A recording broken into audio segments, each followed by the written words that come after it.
Hi, everyone. Welcome back to the Journey Life. This is not really a podcast. This is just a video I'm doing. I'm glad you're here with me today. I'm trying something new out. I've got something that I've been writing and I want to share with you, and I hope it lands in the right way. Have you ever had someone come up to you and say, "Hey, I feel that blank," and then proceed to rattle off a list of what they believe are hard, irrefutable facts? Over the years, and especially back when I was a school administrator, I heard it all the time from parents, teachers, students, staff. They would start a sentence with, "I feel that blank," followed by, "I feel like I'm not heard. I feel like that I'm being ignored. I feel like you don't like me. I feel disrespected.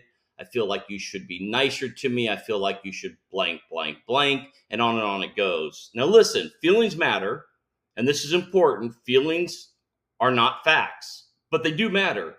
Just because I feel something doesn't mean it's true. It doesn't mean it's someone else's responsibility. It doesn't mean it even reflects what is really happening. Feelings are not the truth.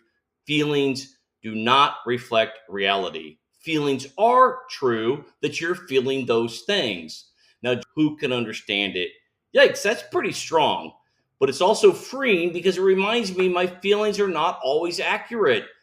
I'm not dictated. Life isn't dictated by my feelings. My emotions don't always give me a clear view of what's really going on, of how people are, of what is reality. They're like warning lights on the dashboard. They tell me something's going on under the hood, but they don't tell me exactly what is going on.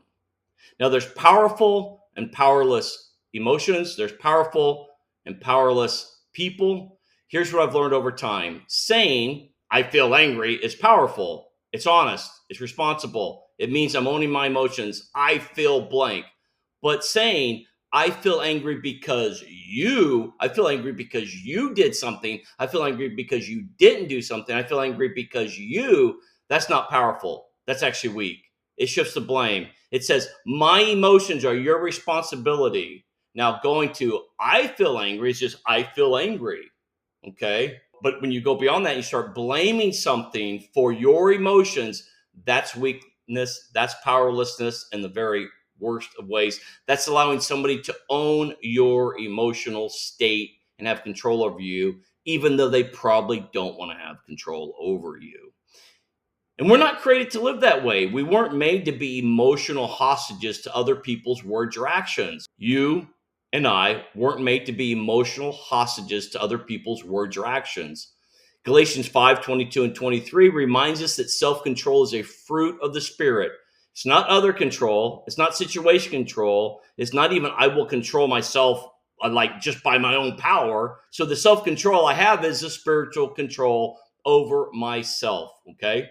Now, the most powerful people I know aren't the loudest or the most controlling. They're the ones who take ownership over their own souls, over their own emotions. I'm going to share something I don't think I've shared on Facebook before. It's not a personal story. Don't worry. I do get personal on these things, but this one's not super personal. This is the purple giraffe experiment. It's a great story about how I learned about this. But let me tell you about this purple giraffe experiment. If someone came up to me and said, "Hey, Les, you're a purple giraffe," would I get offended? No, I'd just smile and move on. Why? Because I'm confident I'm not a purple giraffe. Now, if someone says, "You're a prideful pastor, you're a prideful podcaster, you're a know it all," I'll pause, I'll reflect, I'll think about it, because I could be those things. I'll ask God to check my heart about it. But if I know that I'm walking well, if I'm seeking Him, that label, I'm not going to allow it to stick either. When people call me things, I'm going to do it with the same thing I do with the purple giraffe. I'm going to let it just go in one ear and out the other ear. Now, we did a podcast, Pastor Tim and I, on what you do with criticism and how to have a growth mindset, to be strong, to be a disciple, or to be a disciple of Jesus, to be a follower of Jesus. You got to learn how to take criticism, even bad criticism. Now, I think about it, but I don't use it a lot. Sober judgment is knowing who you are and who you are not, and not being shaken every time someone gets emotional and calls you a name.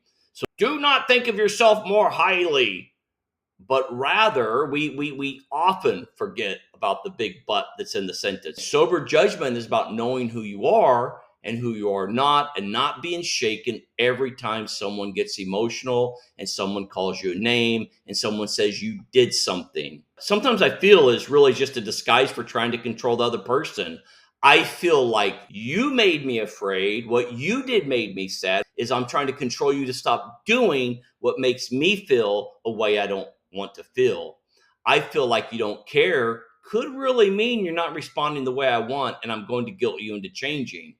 There's better ways to say it. In my Substack article, I put some better ways to say it.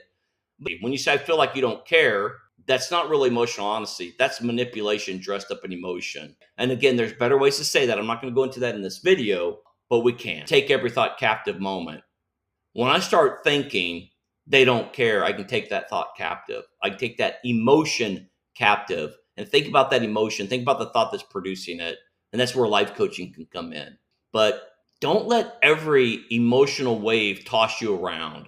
Don't let everything that you feel move you to the right and to the left, up and down. Sit with your feelings, examine them, choose to respond to truth, not just to react to them. Choose to respond to truth. Don't just react to emotions, your own and others. Here's a reality check for us. I once had someone say to me, I feel like I'm not being heard. And I told them, no, I heard you. I just don't agree with you.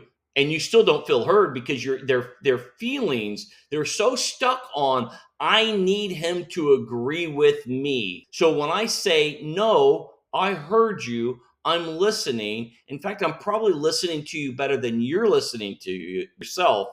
That can get irritating. That's a great way to break up a relationship, but it's also the best way to get healthy in your relationships.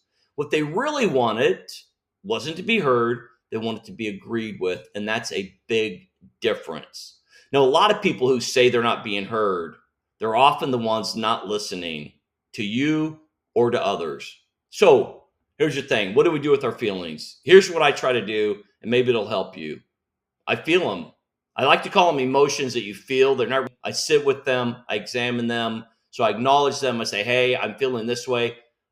If you've been listening to me for a while, you know that I have an emotions chart that's really helped me step up my emotional intelligence and my self-awareness and the spiritual self-control that I want to have. And I examine them carefully. I then go and express them responsibly. Sometimes I just yell at someone. Sometimes I just get mad. Sometimes I just go in a spiral and get sad. Sure, these are on the best days. This is the goal. This is the me I want to be.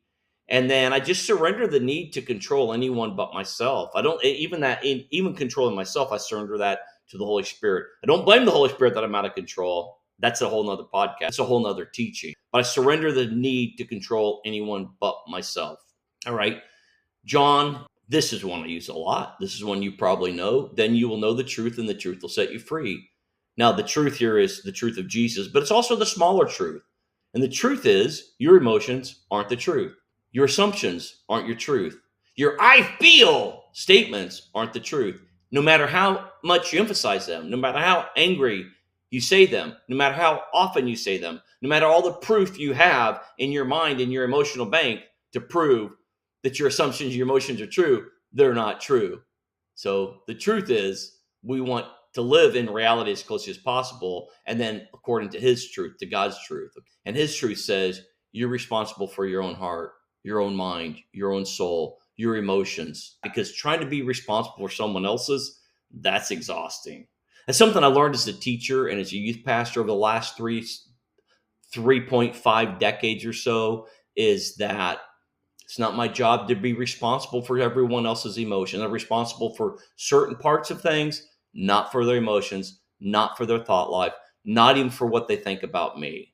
That doesn't mean I don't work at being heard well, understood well, being clear. Hey, I hope this little experiment works out. Thanks for hanging out with me today. If this episode stirred something in you, I'd love to hear from you. I'd love you to share it. If you found it helpful, share it. If you didn't like it, but if you know of somebody who like, man, I wish their emotions would get straight, share it with them. Now, I'm not kidding. Share it with them. Someone who might need this perspective. It's a powerful thing. As always, keep walking your journey with grace, courage, and truth. Until next time, either on podcast or Substack or here on YouTube, stay real, stay grounded, stay in step with the Holy Spirit. God bless you.